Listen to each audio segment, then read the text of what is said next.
नगर परिषद सुंदरनगर चुनाव 2026 को लेकर प्रशासन ने सख्त आदेश जारी किए हैं। मतदान से 48 घंटे पहले चुनाव प्रचार गतिविधियों पर पूरी तरह प्रतिबंध लागू कर दिया गया है।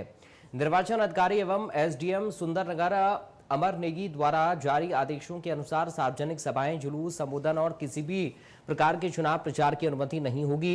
इसके साथ ही टीवी, इलेक्ट्रॉनिक माध्यमों, संगीत कार्यक्रमों और मनोरंजन गतिविधियों पर भी रोक रहेगी।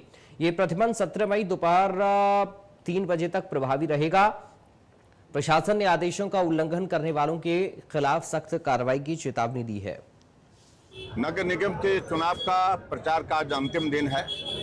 अब अंतिम दिन के कुछ मिनट बाकी बचे हैं। सबसे पहले तो मैं पार्टी के सब साथियों का भी धन्यवाद करता हूं। बहुत मेहनत के साथ उन्होंने काम किया है। पार्टी के प्रत्याशियों ने भी कोई कसर नहीं छोड़ी है। घर घर जाकर के सहयोग मांगा है, समर्थन मांगा है। और जो माहौल आज देख रहे हैं कि शहर के अंदर जो हमारी नगर निगम की जो नज़दीक की जो हमारी वार्ड्स हैं, वहाँ के सभी जो कार्यकर्ता भी आए हैं, समर्थक भी आए हैं और उसके साथ साथ में हमारे कैंडिडेट भी आए हैं।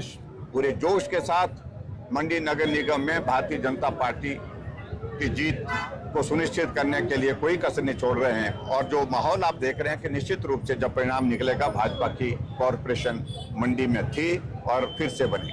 सर, चुनाव कॉर्पोरेशन के सिर्फ मंडी में नहीं हो रहे, बाकी 3 नगर निगमों पे भी हो रहे हैं। देखिए, मैं सभी जगह जाकर के आया हूँ। मैं पालमपुर भी जाके आया, धर्मशाला भी जाकर के आया हूँ और उसके साथ साथ में मैं सोलन भी जाकर के आया हूँ।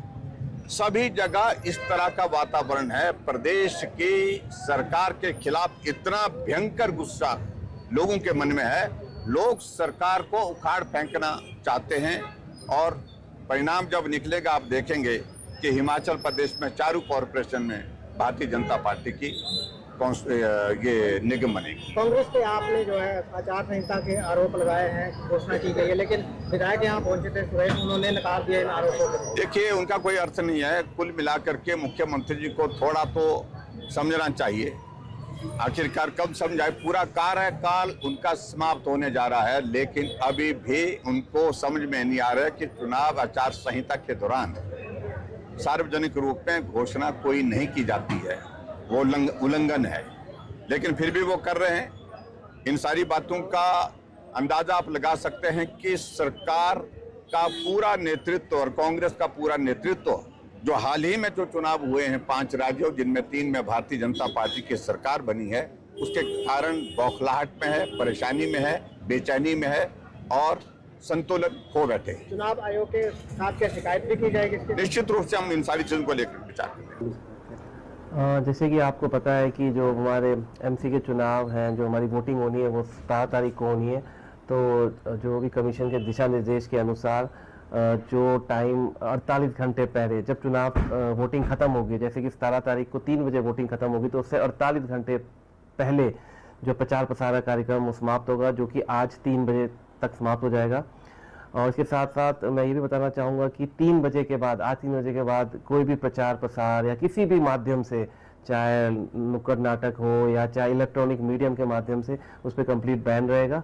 और इसके साथ साथ मैं ये भी ध्यान में लाना चाहूँगा कि जो हमारे शराब एवं अन्य मादक पदार्थ हैं उनको बेचने पे भी पूर्ण बैन होगा। और सिमिलरली ये बैन हमारे जितने भी दूसरे जो हमारे होटल, रेस्टोरेंट्स और जो अन्य स्थान है वहाँ पे भी उनका वितरण या उनको उपलब्ध कराने पे। एमसी में इस बार हमारे यहाँ पे हमारे 13 वार्ड है, जैसे कि आपको पता है, उसमें हमारे 20 पोलिंग स्टेशन हमने आइडेंटिफाई किए हैं।